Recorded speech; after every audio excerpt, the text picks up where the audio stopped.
Breaking news, US handa na nga bang sumali sa digmaan para tuluyan ng durugin ng Iran?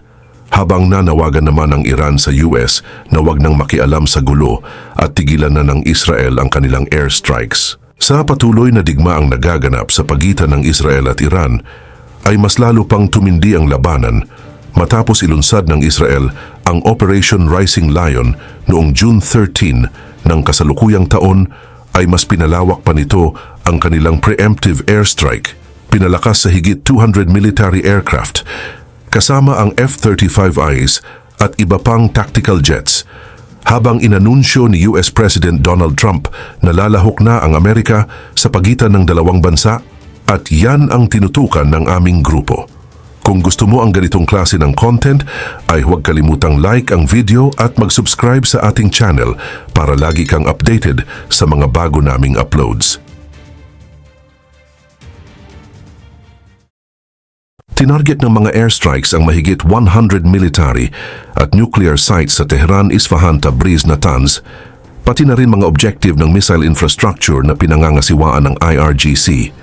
Kabilang sa mga primary targets ay ang mga nuclear enrichment facilities sa Natanz at Fordow, mga ballistic missile launch sites at mga depensa, pati na matataas na opisyal ng militar, nuclear scientists at IRGC commanders. Kasabay ng airstrikes, nagpatupad ang Mossad ng clandestine drone missions gamit ang micro-UAVs. Ayon sa mga ulat, may covert drone base sa loob ng Iran. Nasmuggle ang mga drone sa pamamagitan ng mga kalye, istasyon at shipping containers. Naggamit ang mga nito para sirain ang missile launchers at air defense batteries ng Iran, kaya bumaba ang bilang ng inilunsad na ballistic missile mula 1,000 papuntang 200. Ayon sa IDF, napatay nila si Ali Shadmani, ang wartime chief of staff ng Iranian military, nito lamang June 17 ng kasalukuyang taon. Ito na ang pangalawang mataas na posisyong opisyal na napatay. Matapos ang pagkamatay ni Gholam Ali Rashid, nagtungo si Shadmani bilang kapalit at napatay din agad sa sumunod na mga pag-atake ng Israel. Iniulat naman ng IAEA na naapektuhan ang underground infrastructure ng Natanz facility. May 3 impact sa ibabaw ng subterranean areas noong June 17. Dati nilang iniulat na hindi apektado ang mga underground sites, ngunit ngayon ay ramdam na nito ang epekto ng mga airstrikes. Ayon naman sa Pentagon at US Intelligence Analysis, ay lumalaban ng Israel sa pamamagitan ng Iron Dome, David's Sling at Arrow systems na may halos 90% interception success rate, habang tinatayang aabot sa $285 million ang gastos kada gabi. Ayon pa sa US, may kapasidad pa ang Israel na mapanatili ang depensa ng 10 hanggang 12 araw pa. Sinabi ni Israel Prime Minister Benjamin Netanyahu na layunin nilang hindi lang nuclear at missile programs ng Iran ang patumbahin, kundi pati ang kasalukuyang pamahalaan ng Iran.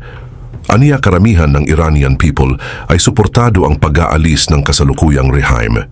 Samantala, nag-deploy naman ang US ng panibagong naval destroyers at carrier strike group sa Eastern Mediterranean at Arabian Sea.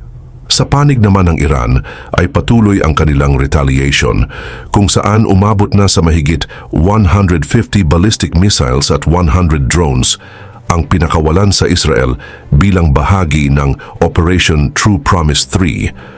Muli nilang pinuntirya ang Tel Aviv, Israeli military intelligence sites at air bases kung saan ito lamang June 17 ng kasalukuyang taon, may humigit 400 ballistic missiles ang inilunsad sa Israel na tinawag nilang retaliatory barrage. Ayon sa ulat ng Iranian state media, mahigit 200 civilians at militar na ang namatay sa panig ng Iran. Habang nagdulot naman ng panik ang mga pagsabog sa Tehran, Tabriz, Karaj at iba pang lugar kung saan mahigit 100,000 na ang lumikas patungo sa mga probinsya ng Mazandaran, Gilan at Alborz. Inilarawan naman ng pamahalaang Iran ang ginawang pagkilos ng Israel bilang isolated terrorist acts at pinayuhan ang mga tao na maging kalmado lang.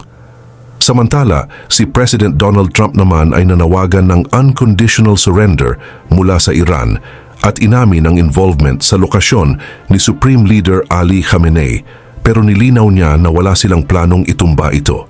Nagpatawag din ng Situation Room meeting kasama sina Vance, Rubio, Gabbard na may posibilidad na pumasok ang US military sa gulo kung saan inilipat ang mga fighter jets, destroyers, carrier groups sa rehiyon bilang pangdepensa at preparasyon. Habang ang G7, EU, UN, Arab League naman ay nananawagan ng de-escalation, proteksyon para sa sibilyan at pag-iwas sa paglala ng krisis.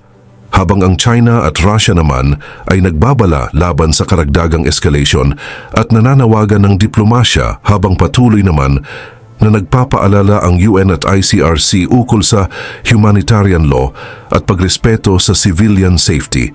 Inakusahan naman ng China si US President Donald Trump na pinapalala pa nito ang tensyon sa pagitan ng Israel at Iran matapos niyang manawagan sa mga tiga-Tehran ng agarang paglikas.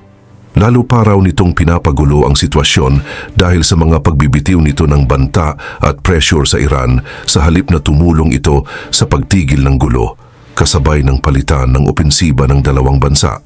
Samantala ayon sa artikulong inilabas ng Wall Street Journal, sinabi ng Iran na huwag nang makialam ang US at tigilan na ng Israel ang kanilang airstrikes, isang senyales na tunay na kahinaan ng Iran.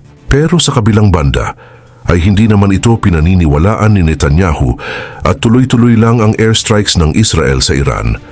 Isa nga ba itong senyales ng pagbagsak ng depensa ng Islamic regime? Ayon naman sa impormasyong inilabas ng AP News, sa kabila ng malapit na ugnayan sa Iran, nanatiling inactive ang Hezbollah at ilang Iraqi militias sa kasalukuyang Israel-Iran conflict. Matatandaan kasi na ang organisasyong ito ay malubhang naapektuhan nung nakaraang taon kung saan nawala ang kanilang leader at malaking bahagi ng arsenal nang matapos ang huling digmaan sa Israel, habang ang liderato sa Lebanon ay kasalukuyang mas pinagtutuunan ng pansin ang pambansang isyu kaysa paglahok sa digmaan ng Iran. Samantala sa gitna ng tumitinding tensyon sa pagitan ng Israel at Iran, nagdesisyon ng Estados Unidos na magpadala ng ikalawang aircraft carrier sa gitnang silangan. Ang hakbang na ito ay itinuturing na isa sa pinakamalalaking pagpapalakas ng puwersang militar ng US sa rehiyon sa mga nakaraang taon. Ayon sa opisyal na ulat ng Pentagon, ang USS Nimitz ay inilipat mula sa South China Sea upang sumanib sa USS Carl Vinson na nauna nang nakapwesto sa Arabian Sea. Iginiit ng US Department of Defense na ang paglipat ng mga puwersa ay depensibong hakbang lamang upang protektahan ang mga tropa ng Amerika at mga kaalyado nito, kabilang na ang Israel. Ngunit ayon sa ilang military analysts, ang lawak ng deployment na ito ay nagbibigay din sa Estados Unidos ng malawak na opsyon para sa opensibang aksyon kung kakailanganin.